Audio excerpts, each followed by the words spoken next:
थंडीच्या दिवसात सगळ्यांनी बाजरीची भाकरी ही खाल्लीच पाहिजे। बाजरी हिवाळ्यात शरीर उबदार ठेवते। बाजरीचं पीठ ग्लुटेन मुक्त असल्याने हिवाळ्यात रोज खाल्ल्याने पोटाशी संबंधित आणि पचनक्रियेशी संबंधित समस्येवर मात करता येते। नंबर 2, बाजरी कोलेस्ट्रॉलची पातळी नियंत्रित ठेवण्यासही मदत करते, त्यामुळे हृदयाशी संबंधित आजार होण्याचा धोका कमी होतो। नंबर 3, वजन कमी करण्यासाठी आहारात बाजरीच्या भाकरीचा समावेश करा। बाजरीत फायबरचं प्रमाण जास्त असतं, ज्यामुळे दीर्घकाळ पोट भरलेलं राहतं। बाजरीची भाकरी खाल्ल्याने वजनही नियंत्रित राहतं।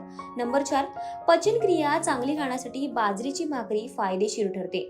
बाजरीची भाकरी खाल्ल्याने पोटदुखी, गॅस आणि पचनाचे विकार दूर होण्यासही मदत होतात। नंबर 5, सतत सर्दी खोकल्याचा त्रास जाणवत असेल तर आहारात बाजरीच्या भाकरीचा समावेश करा। नंबर 6, बाजरी डायबिटीसच्या रुग्णांसाठी फायदेशीर ठरते। आठवड्यातून 2 ते 3 दिवस बाजरीची भाकरी खाल्ल्यास तब्येतही चांगली राहते। संपूर्ण व्हिडिओसाठी माय महानगर मानिनी या YouTube चॅनेलला भेट द्या।